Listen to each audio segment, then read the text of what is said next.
Okay, Yeah. So your left knee, bring it into the chest, and then we'll cross it straight away over the other side. Yeah. Breathe in, sweep both arms up over the head, and then start to twist over your left shoulder. So your left hand comes down to the ground, and your opposite elbow comes to the outside of your left knee. Yeah, press into it, twist, and then connect your thumb and index finger and spread your fingers wide and do a big smile.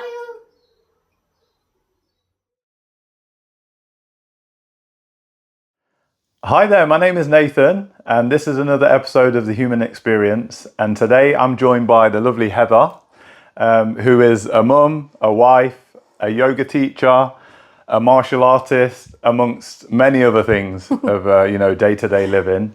And we're mainly going to talk about the yoga and what it's kind of given Heather, what she sees when she's teaching it gives to other people. And I'm literally a novice in this kind of area, so I want to learn a little bit about it as well. Heather, hi, nice to meet you. Nice to see you. Thank you for having me. That's all right. I just wanted to get a little bit of the backstory of your yoga journey, but starting off from the very beginnings of like young Heather, through her kind of younger years and what you were doing activity-wise, sports-wise, exercise-wise, if that was the case. Well, I think if you asked younger Heather what she was going to be when she grew up, it certainly wouldn't have been anything related to sport or fitness, because I absolutely hated it, to be honest with you. I always found PE at school really hard work because it was cold and miserable most of the time, most of the school year. I didn't like playing rugby or football, and I always thought it was really quite grossly unfair on the girls that we had to go outside in tiny little gym skirts and knickers when it was absolutely freezing cold. It just didn't make any sense to me. So I never put any effort in, and I didn't really do much outside of school because I had two parents that mostly had two jobs when I was growing up. So there wasn't really an awful lot of time to go and do kind of sporty stuff. Mm-hmm. But then when I was maybe about 18, I saw an advert in the paper for like 2 free martial arts classes. And if you go, then you got a free like karate gi.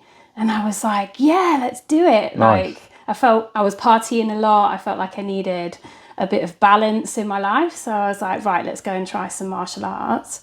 And then I just totally fell in love with that, which was really unexpected.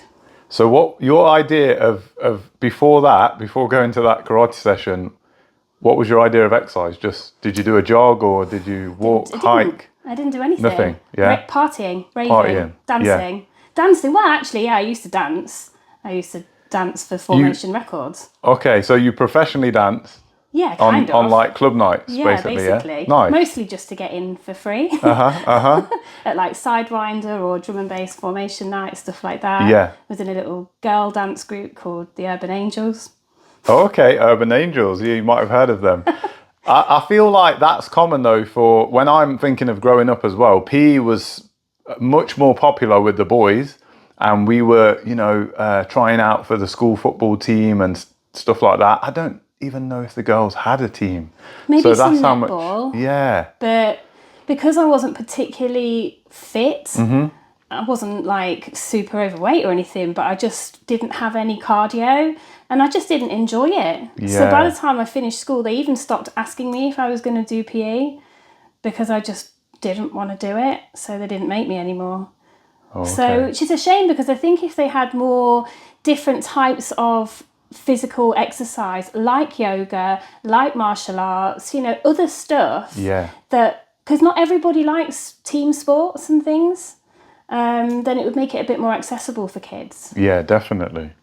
So we've got to that point, you're doing your dancing for, who was it again? Formation Records. Formation Records, yeah. And then how did you get on? You've gone to this karate session and, you've gone for the free kind of gi. Loved it straight away. Like, it was hard in the beginning, but actually the scariest thing was just walking through the door because you don't know what you're walking into. I remember being really anxious, thinking, oh, this is going to be really full of scary men. But actually, everyone was so warm and welcoming, and it was such a nurturing environment that I felt really comfortable straight away. Yeah, nice. And it was just so interesting. So got on with that, loved that, got my first black belt in 2005. And how old were you then, sorry? I must have been 24. So from 18, was it, to 20? So 6 years of dedicating yourself to, what was that, once or twice a Taekwondo, week? Or? Twice a week generally, sometimes 3 times. Okay, and Taekwondo, okay. Yeah. And then I met Ben, and we you met disappeared your to partner, Manchester. Ben, and then ended up basically pregnant and breastfeeding for a big chunk of time, having the 3 kids. Yeah. So I couldn't really do martial arts for a while. So family life kind of took over. Yeah.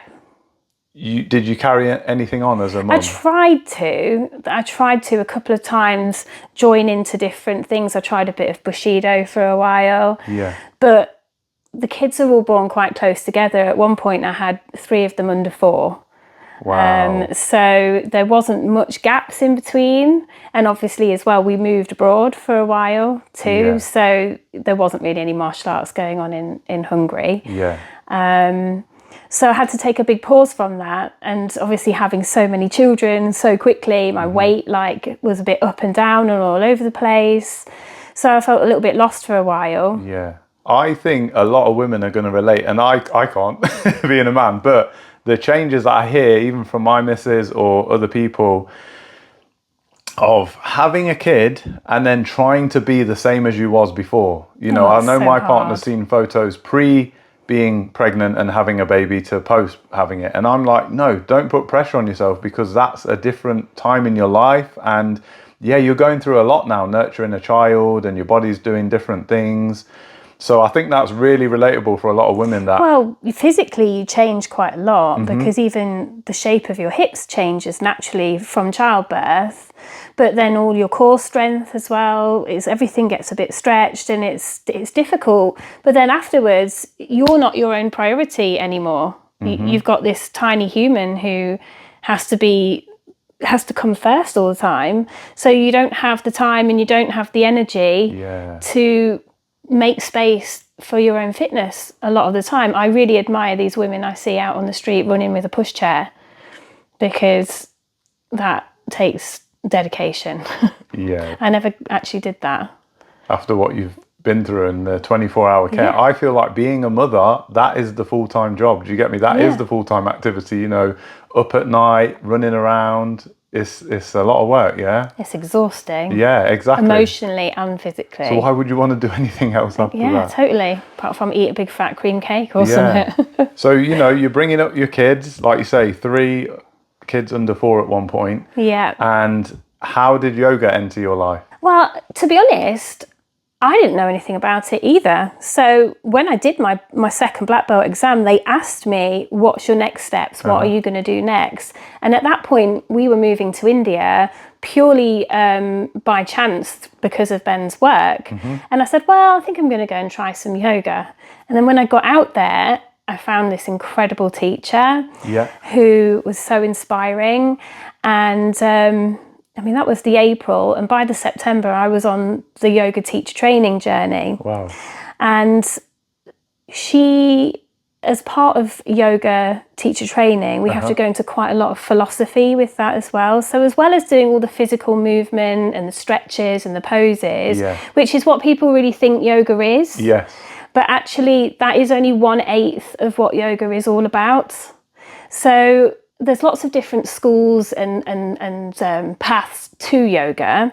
I personally follow Ashtanga path, which is the 8 limbs of yoga, which is different steps that we have to take. So the first step is living by the yamas and the niyamas, which is kind of like the guidelines for life, a bit like the 10 Commandments, that kind of thing. So healthy living, clean eating, pure thoughts, you know, non-stealing, just a good grounding, basically, so that when you actually come to your mat, you're arriving on your mat without any feelings of guilt, without any worries inside your head, because you know that you're living a clean and wholesome lifestyle.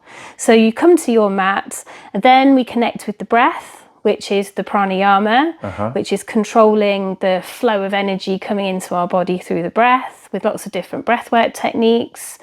Then we do the movement. So that's stretching out our body, twisting.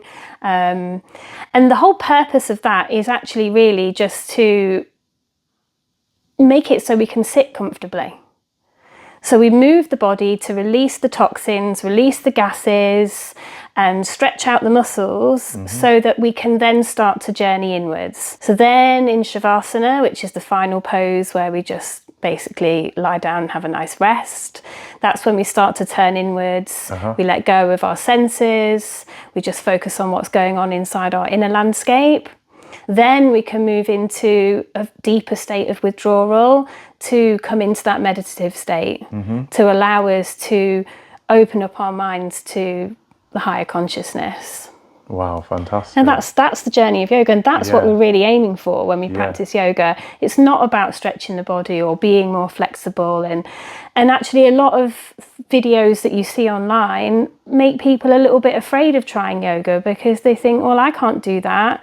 I can't try that pose. Poses, or maybe I'm a little bit too overweight, or my shoulders, been frozen, or I've got a bad back. I can't do any of that. But actually, I'm really passionate about making yoga accessible for everyone. So 3 of the classes that I teach are seated yoga, because it doesn't matter whether you do a yoga pose perfectly or not. What matters is that you are stretching the right muscles. So even if you are only leaning halfway into that pose, you're still getting the same benefits. So that way then everybody should be able to practice yoga every day in their life to look after their body, this vehicle, this meat suit that we all live in for our human journey, so that then we can bring the balance with the feelings in the body, but also then what's going on inside the head, let go of all that constant bombardment of chatter in the brain, and connect with our true self, our spirit, our soul, and just feel a little bit more balanced. Everyone feels better after practicing a bit of yoga. Hi there, guys. Sorry to interrupt the video. I just wanted to let you know that at the end of this video, there'll be a link to a guided meditation that Heather did on self-love. So I'm sure you guys will get a lot from that. And as well as that, I'd just like to say I'd much appreciate if you could like, comment and subscribe on this video and other videos. It really helps the channel. Looking ahead into 2025 for the channel, there's going to be a lot of different topics, a lot of different people that I'm interviewing. So yeah, it should be really interesting. So I appreciate your support, and I'll let you get back to the video. Thank you. So yeah, tell me what benefits from that very first time in April to September of doing it and then going on to the teaching class. What were you getting from it? You know what I mean? You've just been introduced to this in India. Yeah, it was quite eye-opening because I was already quite strong. I was quite fit because I just passed my second black belt, so I was feeling really strong inside my body. But the mental chatter in my head, we all have this inner voice that sometimes isn't very kind, and you don't actually realise quite a lot of the time all the negativity we've got going on inside. You're not good enough for this, you can't do that, you shouldn't be here, that's not for you, whatever, you're a failure, whatever mean things we say to ourselves. I didn't realise just how harsh I was inside my own head and the expectations I set for myself. So tuning into this mental voice and flipping that into a positive voice was one of the first things that I really became aware of. But then also just learning to be still was one of the main things. Like, I would get to my yoga class and I was all for the power moves. Let's have a really hardcore. We were doing asana for about 3 hours, 5 days a week during the teacher training, and that was very intense. But then what I found super difficult was just being still at the end of it and trying to meditate and be quiet. That was really hard, and that's still a journey that I'm working on, but I feel so much more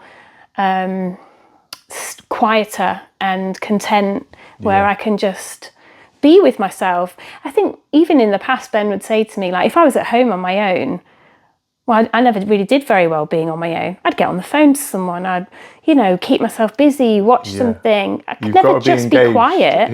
Yeah. Now I appreciate just a bit of stillness, a bit of quiet. Yeah, the world is really kind of, like you say, got that background chatter all the time, whether it's tasks to do, obviously raising a family, what have I got to do for them and what have I got to prepare. It's a lot, as well as being a partner. Yeah. Yeah, it is a lot. So brilliant. I can see what you got from that, sorry. So then, okay, so you've done that. You've told me that it's kind of allowed yourself to kind of unwind and your mind to relax. What then made you want to go and teach? Was that just because you were progressing in what you were doing? Well, when I started the teach training, I didn't really know if I was actually going to teach. A lot of the students that did the course with me did it just because they wanted to take a deep dive into yoga and to really learn about yogic philosophy and all of the ins and outs in and around it. So I kind of just jumped on it as something to do, with my time while I was in Chennai. But then during that time, I realised that actually I didn't ever see myself going back into a corporate role ever. In fact, I couldn't think of anything worse for me. And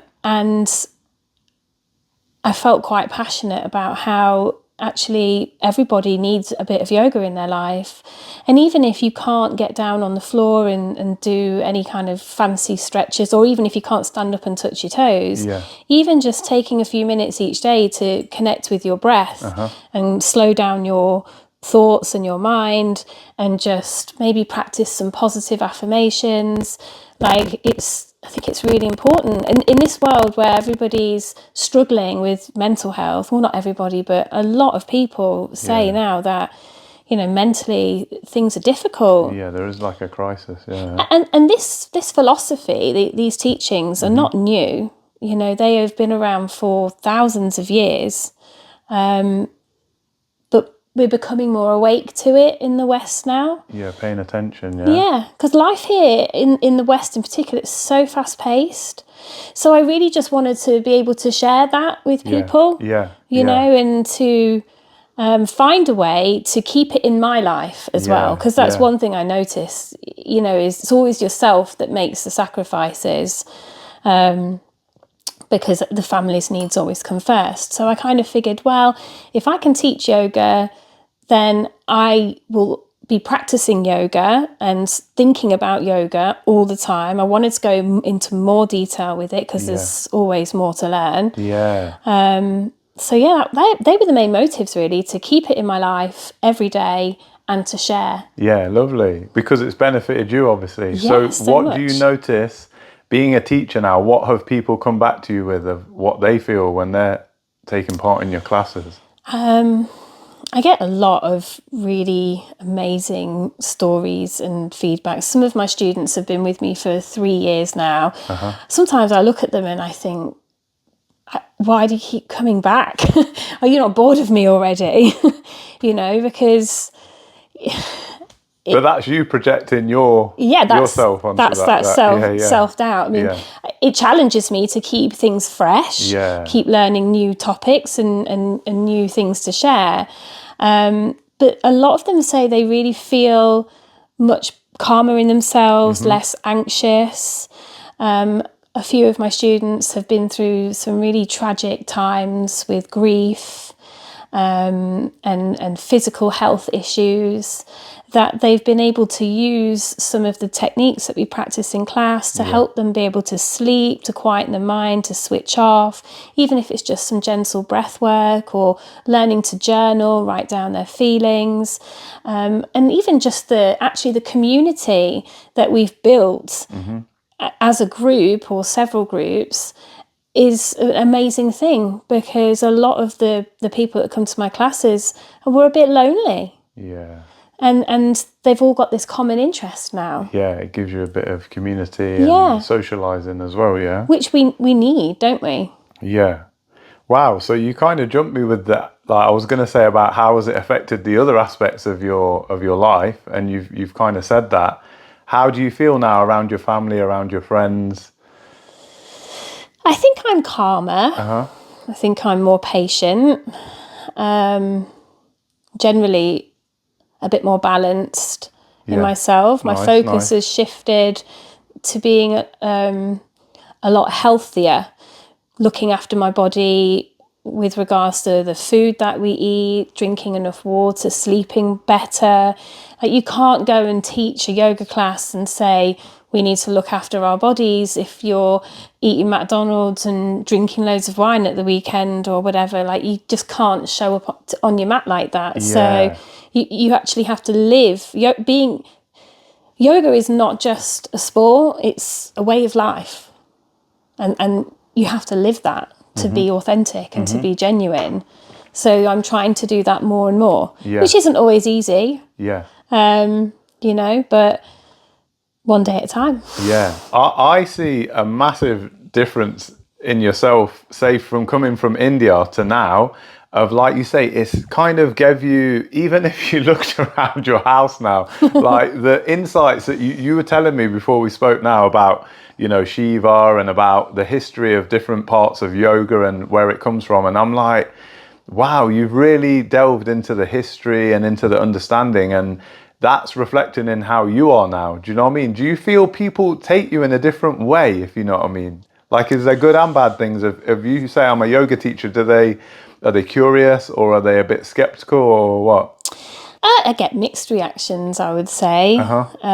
Some people are just not ready for yoga yet. Yeah. But actually more people are open to it. So a lot of time people will ask me about it, and then I just can go on for ages. And I say, come to class, come and give it a go, come and try. Yeah, nice. Nice. But most of my classes have got waiting lists at the moment. They're quite full. What would you say then, say for encouraging people to take part, look out for a local class? Look out for a local class, yeah. I'm in Leicester, Enderby, Hinckley and Loughborough and Cosby. But also there's so much out there on the internet that's free as well. And this is one of the great things. It's accessible for everyone because everything is there for free. So you've got loads of YouTube teachers that you can tap into, and they have different classes that may be 10 minutes long to 40 minutes long. There's loads of really cool websites like Yoga International or Eckhart Yoga that give you lots of information and philosophy. And or even just get a good book, a good yoga book, like Introduction to Yoga book or something. But if you're feeling, if you're suffering with anxiety or pain in your body, or you're feeling a little bit stressed or a little bit lost, just building in a little bit of 10 minutes maybe of yoga every day can have like a huge beneficial impact. And would you say don't be too disheartened if you're struggling with the poses or the stretches, because I imagine what you feel like you build up to it. Your flexibility grows and... Totally, just 10 minutes a day, even if it's just reaching your arms up over your head and doing a big stretch and then touching your toes and then twisting your spine in every direction, looking over your shoulders, leaning this way, leaning that way. If you just even close your eyes and feel, what does my body need? Where is the tension? We carry a lot of tension in our shoulders. Just rolling the shoulders a few times. Just try to feel what's going on inside of you and what does my body need? And then move it. Like, it's not rocket science, really. And have you managed to get your friends or family involved? Yeah, Isaac's coming to World Yoga Festival with me. Wow. Ben loves doing yoga with me, but he complains I don't make enough time to do it with him. So he wants more. He wants to do more yoga. There's never enough time. Lots of my friends, like if we're together, I'll say, do you want to do some yoga? And then we'll just do some. I've got friends coming with me to World Yoga Festival as well. And yoga every day. So it doesn't matter who I'm with or where I am. If they want to do some, they can join me. And if they don't, I'll do it by myself. Yeah, nice. Well, I did a few poses before we spoke, and I'm definitely going to have to come to one of your classes and give it a go. Because I feel like with me reaching into my 40s this year, I'm more aware of it, like you said, at different times of your life. I probably got away with it when I was younger, of thinking, oh, I can do things without having to try and stretch and try and think about it. And I do think as you get older, having a fairly new family like myself with a young little boy, that, yeah, there's a lot going on mentally, that you're thinking about them, your partner, the future, finances, everything. So it can all get a bit much. And I feel like I need that kind of slow down, more mindful, thoughtful kind of definitely. activity. Yeah. I'll give you a 10-minute routine that you can practice every morning. Yeah, nice. That will look after your back. Yeah, because that's the problem when you've got a little one and he's picking up all the time. Yeah. All of a sudden you do your back in. Yeah, brilliant. Oh, well, thank you for your time, Heather. You're welcome. Anytime. Yeah, we've done a few stretches, so people are going to be seeing that as we're talking and that.